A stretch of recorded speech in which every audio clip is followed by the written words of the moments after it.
দেখুন বন্ধুরা, আজ আমি বাজারে গিয়েছিলাম। এই বড় বড় চিংড়ি মাছ এনেছি। আমার ছেলেরা বায়না করেছে চিংড়ি মাছের মালাইকারি খাবে, তাই একটু বড় বড় দেখে চিংড়ি মাছ এনেছি। তাই এই চিংড়ি মাছের দাম কত জানেন? 700 টাকা। এরকম 700 800 করে চাইছে, 600 করে।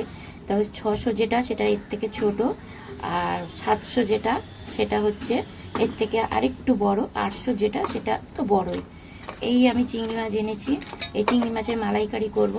আর বাজারে মাছ নাই, এত মাছের অভাব, মানে শুধু ইলিশ মাছ উঠছে এখন, প্রচুর দাম। তাই চিংড়ি মাছ তো হাত দিতে পারছি না।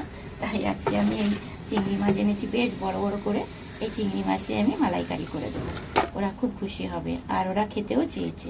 এই দেখুন, এই যে আমি চিংড়ি মাছের যে খোসাগুলো আছে, আমি খোসাটা ফেলবো না। কারণ হচ্ছে চিংড়ি মাছের খোসাটা ফেললে স্বাদ চলে যায়। বড় মাছের খোসা ফেলার কোনো দরকার নেই। খোসাটা ফেললে, ধুয়ে ফেললে আর তার কোনো গুণ থাকে না। এই জন্য আমি এই চোখলা শুধু রাখ। দেখুন কীভাবে আমি বার করছি জিনিসগুলো, সেটাও দেখেছি। এই মাথার মধ্যে একটা ময়লা জিনিস থাকে, এই দেখুন ময়লাটা এইভাবে আমি বার করে নিলাম। মাথার এই যে কাঁটাটা দিয়ে আমি এইভাবে করে বার করে নেব। দেখবেন বেরিয়ে আসবে, এই দেখুন বেরিয়ে আসছে। এই দেখুন কাঁটাটা সরু করে বেরিয়ে আসছে। এই দেখুন বের করে দিয়েছি, এই দেখেন। এবার আমি বের করে নেব, আর এইভাবেই মাছটা আমি রাখবো। দেখো, চিংড়ি মাছ বেছে ধুয়ে নিয়ে চলে এসেছি। চোখলা কিন্তু আমি চুলিনি। এবার নুন হলুদ মেখে রাখবো। নুন দেবো প্রথমে স্বাদ মতন, তারপর হলুদ,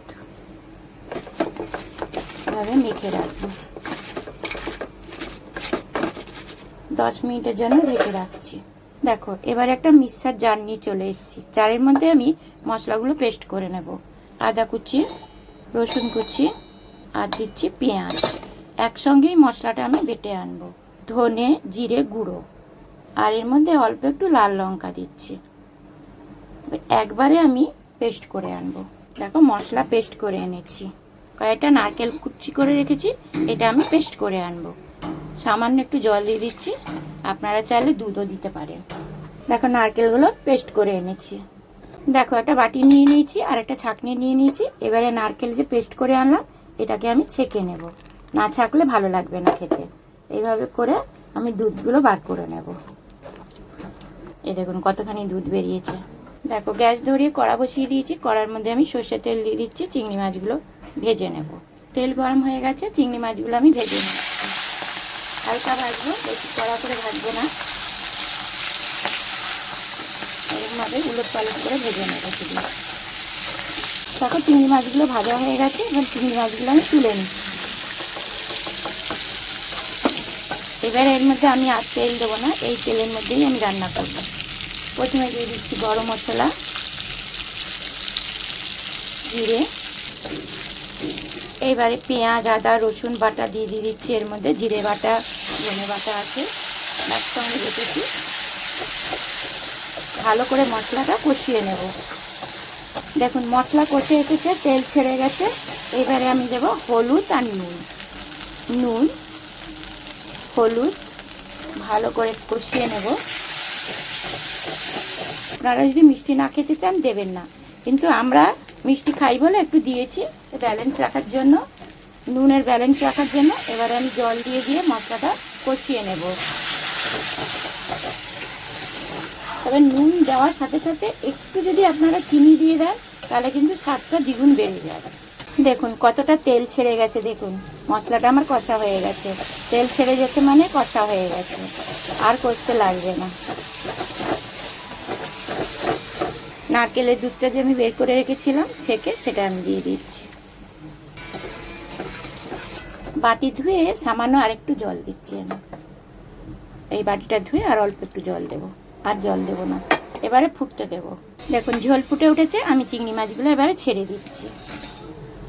এইভাবে খোসা শুদ্ধই রান্না করে দেখবেন, আমি গ্যারেন্টি দিয়ে বলছি খেতে দারুণ হয়। আরও বড় বড় যে গোলদা চিংড়ি আছে, সেগুলোকেও দিয়ে ফুটিয়ে এরকমভাবে রান্না করবেন। এরকমভাবে যেভাবে রান্না করুন আপনারা, মালাইকারি করুন বা এমনি ঝোল জাতীয় করুন, মাখা মাখা করুন, ভাপা করুন, এইভাবে করে দেখবেন, দারুণ হয় খেতে। দেখুন আমার চিংড়ি মালাইকারি হয়ে এসছে। এবারে আমি গরম মশলা গুঁড়ো দিয়ে দিচ্ছি। আমি আজকে বাটা দিলাম না, গুঁড়ো দিচ্ছি। আর এর মধ্যে আমি একটু ঘি দিচ্ছি। ঘি দিয়ে আমি একটু ফোটাবো ভালো করে, ফুটিয়ে পরে নামিয়ে নেব। এবার কম আঁচ করে দিয়েছি, ফোটানোর জন্য রেখে দিয়েছি 5 মিনিটের জন্য ঢাকা দিয়ে রাখছি। কারণ ঘি গরম মশলা দিয়েছি, তার জন্য আমি 5 মিনিট ঢাকা দিয়ে রাখছি। দেখো 5 মিনিট হয়ে গেছে। এই দেখো কালারটা কত সুন্দর হয়েছে। আমার মালাইকারি রেডি। যেই বাসনে আমি রেখেছিলাম মাছটা ভাজা, সেই বাসনে আমি রেখে দিচ্ছি, কারণ সেই বাসনে তেলটা আছে, খেতেও ভালো লাগবে। আর এই ধরনের মালাইকারি কে কে ভালোবাসেন অবশ্যই কমেন্ট করে জানাবেন। আর এই চোকলা শুদ্ধ কে কে খেতে ভালোবাসেন অবশ্যই জানাবেন। এখন তো ছেলে মেয়েরা চোকলা শুধু খেতে চায় না, কারণ ছুলে খেতে হবে, ওদের সময় নষ্ট হবে, মোবাইল দেখতে পারবে না, এই জন্য চোকলাটা ছুলে দিতে হয়। কিন্তু আগে তো মোবাইল ছিল না, আগে আমরা চোকলা ছুলে খেতাম বসে, মারা দিয়ে দিত, আমরা চোকলা ছুলে খেতাম, কিন্তু খেতে খুব দারুণ হতো। আমরা 2-3টে করে মাছ দিত বা একটা মাছ দিত, তাতেই আমরা ভাত খেয়ে নিতাম এই তরকারি দিয়ে। চিংড়ি মাছের মালাইকারি রেডি। এই ধরনের চিংড়ি মাছের মালাইকারি কে কে ভালোবাসেন অবশ্যই কমেন্ট করে জানাবেন। আর এই চোকলা শুদ্ধ কে কে ভালোবাসেন, আর চোকলা ছাড়া কে কে ভালোবাসেন। আমি তো ভীষণ ভালোবাসি চোকলা ছুলে ছুলে খেতে, দারুণ লাগে খেতে, টেস্টটাও পাওয়া যায়। এখানেই রেসিপিটা শেষ করছি, আবার আসবো নতুন কোনো রেসিপির সঙ্গে।